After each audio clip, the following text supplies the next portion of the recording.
What happens when the people who made Putin untouchable suddenly decide he's become too dangerous to support?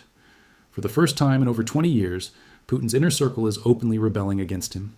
And what they're saying will shock you. If you want to understand what's really happening inside Russia right now, hit that like button, subscribe to this channel, and share this video with anyone who needs to know the truth. Because what I'm about to show you changes everything we thought we knew about Putin's grip on power. Let me take you inside the most dramatic political earthquake in modern Russian history. We're witnessing something nobody thought was possible. The very people who built Putin's empire are now tearing it down from the inside. For over 2 decades, Vladimir Putin constructed what seemed like an unbreakable system. He surrounded himself with loyal oligarchs, trusted generals, and city mayors who owed their fortunes and positions entirely to him. These weren't just employees. They were partners in the greatest political project of the 21st century. Putin gave them wealth beyond imagination, and they gave him absolute loyalty. The deal was simple, and it worked perfectly. Stay quiet about politics, don't challenge the Kremlin, and you can live like kings in Moscow while ordinary Russians struggle. Putin would handle the big decisions, and his elite would enjoy the rewards. For 20 years, this arrangement made everyone rich and kept Putin in power. But something fundamental has changed in the past few months. The very foundations of this system are cracking, and the cracks are becoming impossible to hide. It started with the drone attacks on Moscow. Not just random strikes, but a calculated campaign that has turned Putin's showcase capital into a city under siege. Every single day, air raid sirens echo through the streets where Russia's most powerful people live and work. These aren't distant explosions on some battlefield. These are attacks hitting the heart of Putin's empire. Moscow Mayor Sergei Sobyanin dropped a bombshell that sent shockwaves through the Kremlin.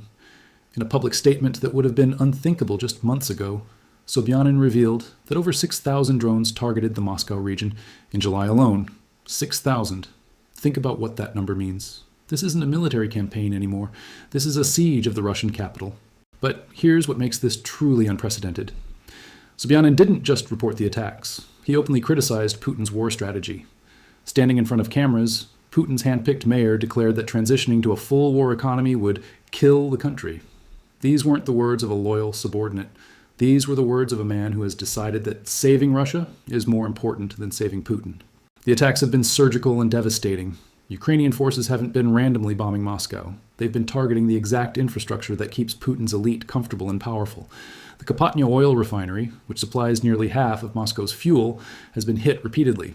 Massive logistics warehouses that keep the city's economy running have been destroyed.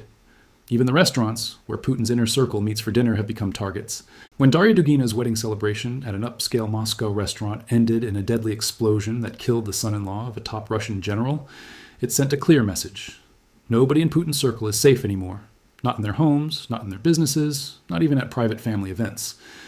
The fuel crisis that followed these attacks exposed just how fragile Putin's system really is. Lines at gas stations stretched for 18 hours.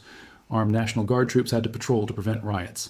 In a city that prides itself on European luxury, people were limited to 20 or 30 liters of fuel per vehicle.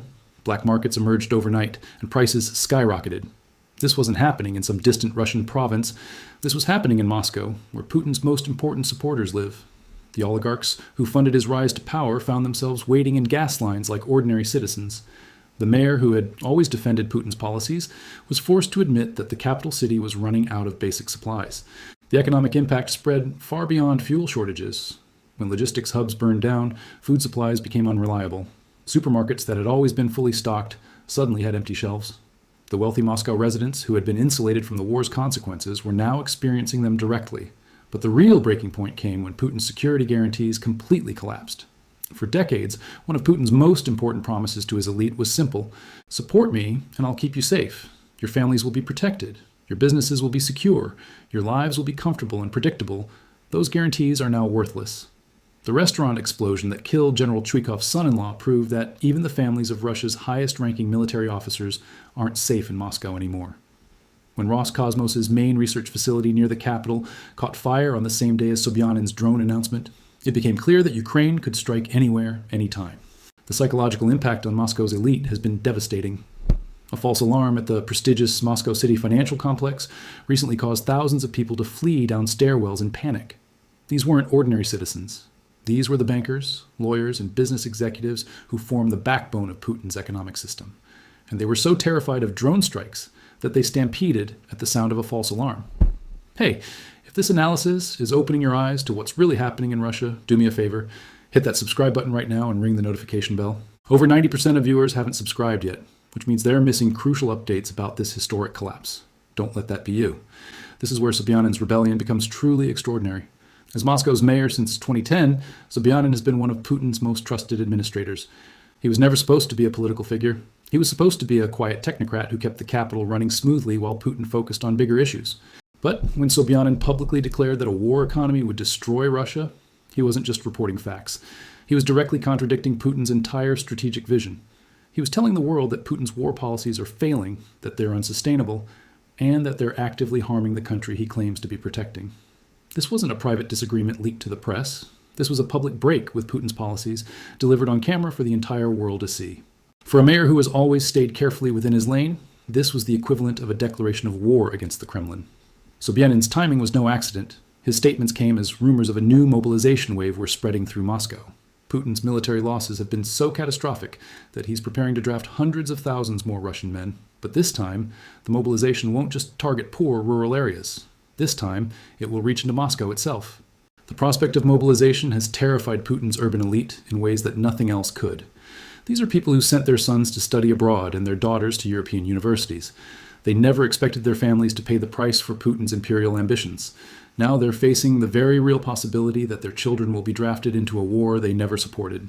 Putin's response has been to tighten his grip through increasingly authoritarian laws. He recently signed legislation that allows the government to strip citizenship from Russians living abroad who criticize the war. This law doesn't just apply to random dissidents. It applies to wealthy Russians who moved their families to London, Dubai, or Switzerland after the war began. The law goes beyond citizenship. It allows the government to seize all property, freeze all bank accounts, and deny access to basic government services for anyone deemed disloyal. Russians who speak out against the war can lose everything they've built over a lifetime with a single government decree. But here's the problem Putin didn't anticipate. Many of his most important supporters have already moved significant assets and family members outside Russia. The oligarchs he's threatening with this law are the same people whose money and influence have kept him in power for decades. By targeting them, he's not strengthening his position. He's giving them powerful incentives to work against him. The economic data makes the crisis even clearer. Russia's central bank has raised interest rates to 14%, but inflation is destroying ordinary Russians' purchasing power. The budget that should fund education, healthcare, and infrastructure is being poured into a war that shows no signs of ending. Government debt is reaching unsustainable levels, and the National Wealth Fund is rapidly shrinking. Moscow's business community is feeling this pressure directly. Luxury shops are closing. Restaurants are struggling with supply shortages and staff losses. International brands have left the market entirely. The glamorous lifestyle that Putin promised his supporters is disappearing month by month. Even more significant is the regional divide that's opening up. For years, Putin maintained power by keeping Moscow comfortable while sending provincial Russians to fight his wars. Young men from Siberia, the Far East, and the Caucasus died in Ukrainian trenches, while Moscow residents continued their normal lives. But the drone campaign has shattered this arrangement completely. Moscow residents are now experiencing the same fear and uncertainty that border regions have lived with for years. The implicit social contract that kept Putin's system stable has been broken. When privileged Muscovites start experiencing the same terror as residents of Belgorod or Kursk, they begin asking uncomfortable questions about the war's purpose and cost. When their own children face mobilization, they stop supporting policies they once ignored. This is exactly what Sobyanin was acknowledging when he spoke out against the war economy. He wasn't just describing economic policies. He was recognizing that Putin's entire system of control has become unsustainable. Look, what I'm sharing with you isn't being covered by mainstream media because it's happening in real time, and most analysts don't understand the significance yet. If you want to stay ahead of these historic developments, hit subscribe and join the community of viewers who are tracking this story as it unfolds. The most telling sign of elite rebellion isn't what's being said publicly, it's what's happening behind closed doors. Intelligence sources report that wealthy Russians are liquidating Moscow properties at unprecedented rates. Private jets are leaving Russian airports filled with families who aren't planning to return. Swiss banks are seeing massive influxes of Russian money as oligarchs move assets beyond Putin's reach. Even more significant are the reported meetings between opposition figures and current government officials. Sources suggest that some of Putin's closest allies are quietly exploring what a post-Putin Russia might look like. These aren't random dissidents or exiled opposition leaders. These are people with current access to the Kremlin who are planning for Putin's eventual departure. The security apparatus itself is showing signs of strain. When a country's intelligence services can't protect the capital city from daily drone attacks, it raises serious questions about their competence and loyalty. Some analysts believe that elements within Russia's military and intelligence communities are deliberately allowing certain attacks to succeed in order to demonstrate Putin's weakness. This theory becomes more credible when you consider the precision of Ukrainian targeting. The attacks aren't random. They're hitting exactly the infrastructure that would cause maximum political damage to Putin while minimizing civilian casualties. This suggests intelligence that could only come from sources within Russia's security establishment. The restaurant explosion that killed General Chuikov's son-in-law is particularly suspicious in this regard. The timing, location, and specific targeting suggest advanced knowledge that would be very difficult for Ukrainian intelligence to obtain without Russian cooperation. Whether or not elements of Putin's security apparatus are actively working against him, it's clear that they're no longer capable of providing the protection that his elite supporters expect and require. The psychological impact of this failure cannot be overstated. Putin's entire legitimacy was built on his image as a strong leader who could provide security and stability. When Moscow's most powerful residents live in constant fear of drone attacks, that image becomes impossible to maintain. The false alarm at Moscow City that caused mass panic demonstrates how thoroughly Putin's security promises have collapsed. When thousands of elite Russians flee their offices at the sound of an alarm, they're not just responding to immediate danger. They're acknowledging that Putin can no longer protect them. This acknowledgement is spreading through every level of Russian society. When Sobyanin publicly contradicts Putin's policies, he's giving other officials permission to do the same. When wealthy Russians move their families abroad, they're signaling that they no longer believe in Putin's ability to maintain stability. The rebellion isn't happening through dramatic confrontations or public denunciations. It's happening through 1,000 small acts of defiance and self-preservation. Each oligarch who moves money offshore, each official who criticizes war policies, each family that leaves Moscow is casting a vote of no confidence in Putin's system. The cumulative effect of these individual decisions is devastating to Putin's power structure. He ruled through a combination of rewards and threats, but the rewards are disappearing while the threats are becoming impossible to enforce. When your supporters stop believing you can protect them, they stop supporting you. What makes this situation historically unique is that Putin doesn't have the economic resources to restore the old system. The Soviet Union collapsed partly because it couldn't afford to maintain its empire while providing decent living standards for its citizens. Putin faces the same impossible choice, but with fewer resources and more sophisticated opposition. The drone campaign targeting Moscow is methodically destroying the infrastructure that keeps Putin's elite comfortable. Each successful attack makes his promises seem more hollow and his threats more desperate. The fuel shortages, food supply disruptions, and security failures are all evidence that Putin's system is failing in real time. This is why Sobyanin's rebellion is so significant. He's not just expressing personal disagreement with Putin's policies, he's acknowledging that those policies have made normal governance impossible.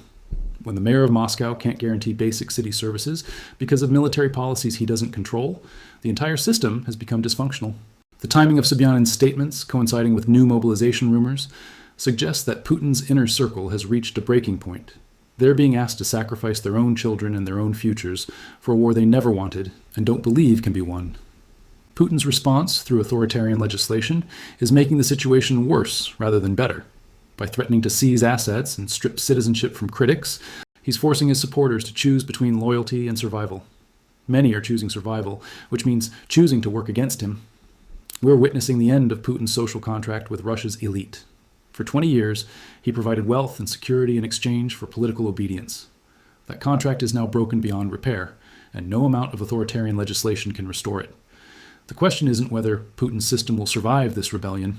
The question is how quickly it will collapse and what will replace it. When your closest allies start planning for your departure, your time in power is measured in months, not years. Moscow today looks like a city under siege, and in many ways, it is. But the most dangerous siege isn't coming from Ukrainian drones. It's coming from Putin's own supporters who have decided that their survival depends on his removal from power. This is the most significant political crisis in Russia since the Soviet collapse, and it's happening right now, in real time, while the world watches. Putin's most loyal elites have become his most dangerous enemies, and there's no going back from this point. The rebellion has begun, and history suggests it will only accelerate from here. When the people who made you untouchable decide you've become too dangerous to support, your downfall becomes inevitable. Putin's inner circle has reached that conclusion, and everything that happens next will be a consequence of that decision. I'll keep tracking this historic collapse as it unfolds, so make sure you're subscribed with notifications turned on. Share this analysis with anyone who needs to understand what's really happening inside Putin's crumbling empire. The next few months will determine the future of Russia, and you don't want to miss a single development in this extraordinary story.